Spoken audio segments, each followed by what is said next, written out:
बिस्मिल्लाहिर्रहमानिर्रहीम। Welcome back to Anish lectures. हम लोगों ने इंटीग्रल इक्वेशन का सब्जेक्ट स्टार्ट किया हुआ है और उसके अंदर हम लोगों ने देखा था कि क्लासिफिकेशन ऑफ इंटीग्रल इक्वेशन जो है वो कौन कौन सी थी और उनको किस किस तरह से हम लोग जो है वो डिफाइन करते हैं। ठीक है, तो आज की वीडियो में हम लोगों ने कुछ ऐसे रिमार्क्स पढ़ने हैं जो कि काफी इंपॉर्टेंट हैं इन तमाम की तमाम टाइप से रिलेटेड। ठीक है, मतलब कि कोई भी अगर इंटीग्रल इक्वेशन आई है उन 6 की 6 टाइप्स में से वो किसी भी टाइप की है तो उसके अंदर ये रिमार्क जो है वो बहुत ही यूजफुल होंगे। ठीक है, तो सबसे पहला जो हमारा रिमार्क है वो क्या है कि structure of Fredholm and Volterra equation, कि हमारे पास जो हमारी इंटीग्रल इक्वेशन की टाइप्स थी वोल्टेरा और फ्रेडहाम, जो उसका स्ट्रक्चर होगा, ये रिमार्क उसके बारे में। ठीक है, अब रिमार्क में क्या लिखा हुआ है उसको पढ़ लेते हैं। The unknown function u of x appears linearly only under the integral sign in linear Fredholm and Volterra integral equation of the first kind. ठीक है, अब ये बात हमें पता है कि जो हमारी फर्स्ट काइंड की कोई भी इक्वेशन होती है, ठीक है, तो उसके अंदर जो हमारा u of x है,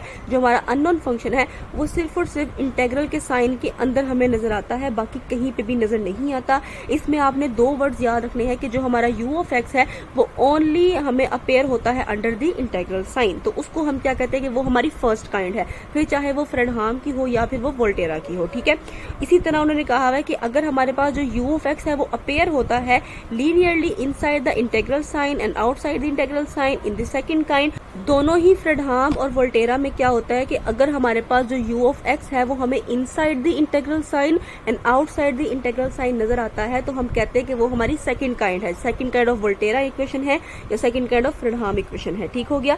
यहाँ पे जो इंपॉर्टेंट बात थी वो ये थी कि इस लीनियरली का मतलब क्या है, क्योंकि अपेयर मतलब लीनियरली कैसे कोई चीज अपेयर हो सकती है, इस बात को हम आगे डिस्कस करें। लेकिन अभी हमारा मकसद जो था वो ये था कि हमें पता होना चाहिए कि फर्स्ट काइंड और सेकंड काइंड क्या होती है, और वोल्टेरा और फ्रेडहाम दोनों में फर्स्ट काइंड सेकंड काइंड मौजूद हो सकती हैं। जो हमारा सेकंड रिमार्क है वो है लिमिट ऑफ इंटीग्रेशन। अब लिमिट्स ऑफ इंटीग्रेशन क्या होती हैं कि इन फ्रेडहाम हमें पता है कि जो इंटीग्रल होता है इस टेकन वो लिया जाता है ओवर अ फिनाइट इंटरवल। तो ये बात तो हमें पता है कि जब भी हमारा इंटीग्रल किसी फिनाइट इंटरवल या किसी फिक्स्ड लिमिट ऑफ इंटीग्रेशन या फिर कांस्टेंट के दरमियान में लिया जाए तो वो जो हमारी इंटीग्रल इक्वेशन होती है वो हमारी फ्रेडहाम हो जाती है। ठीक है, जो हमारी लिमिट्स ऑफ इंटीग्रेशन है उसमें से कोई एक जो है वो वेरिएबल हो जाए, मतलब कि किसी भी वेरिएबल का फंक्शन हो जाए, एक्स का फंक्शन हो जाए, तो उस चीज को हम क्या कहते हैं कि ये वोल्टेरा है, जहां पे हमारी जो लिमिट्स होती हैं वो कांस्टेंट नहीं होती बल्कि कोई ना कोई वेरिएबल होती हैं। और यहाँ पे उन्होंने ये बात भी कही है कि मोस्टली जो हमारी अपर लिमिट होती है वो क्या होती है, वेरिएबल लिमिट होती है। ठीक है, लोअर लिमिट हमारी कांस्टेंट ही होती है, जो अपर लिमिट होती है वो ज्यादातर एक्स का फंक्शन होती है इन वोल्टेरा। ठीक है, तो यहाँ पे वही बात है हमारी कि जो लिमिट्स ऑफ इंटीग्रेशन होती हैं फ्रेडहाम में हमारी कांस्टेंट लिमिट्स होती हैं और हमारी वोल्टेरा में वो क्या हो जाती हैं, फंक्शन ऑफ एक्स या फिर कोई भी वेरिएबल हो जाता है। लीनियरली का मतलब क्या है, तो वो जो पॉइंट है वो बहुत इंपॉर्टेंट है। ठीक है, उसको डिस्कस कर लेते हैं कि लीनियरिटी प्रॉपर्टी क्या होती है।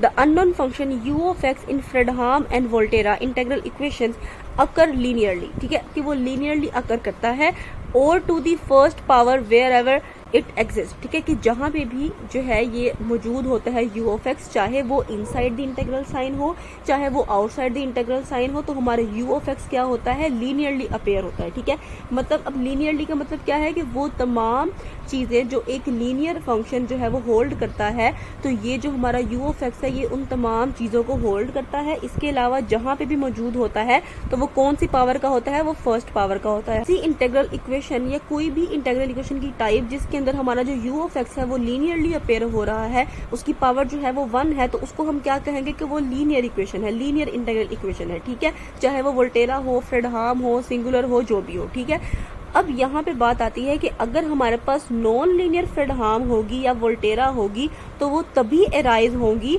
अगर हमारे पास जो हमारा u of x है वो एग्जिस्ट करे नॉन लीनियरली। ठीक है, अब नॉन लीनियरली का मतलब क्या है कि हमारे पास जो u of x है वो रिप्लेस्ड हो जाए किसी नॉन लीनियर फंक्शन से। अब नॉन लीनियर फंक्शन क्या है हमारे पास, जैसे कि उसकी पावर जो है वो 1 ना रहे बल्कि 2 हो जाए, स्क्वायर हो जाए, 3 हो जाए, या कोई भी पावर हो जाए लेकिन 1 पावर ना हो। ठीक है, अभी हमने ये बात की थी कि अगर हमारी पावर जो है वो 1 होती है तो हम कहते हैं कि जो हमारा पूरी इंटीग्रल इक्वेशन है वो क्या है, लीनियर इक्वेशन है। तो अगर पावर 1 नहीं होगी तो फिर वो क्या बन जाएगा, एक नॉन लीनियर फंक्शन बन जाएगा, तो हमारी इक्वेशन भी फिर नॉन लीनियर इंटीग्रल इक्वेशन बन जाएगी। इसके अलावा अगर हमारे पास जो हमारा अननोन फंक्शन है वो एक्सपोनेंशियल की पावर में आ जाए तब भी ये चीज क्या बन जाती है, नॉन लीनियर बन जाती है।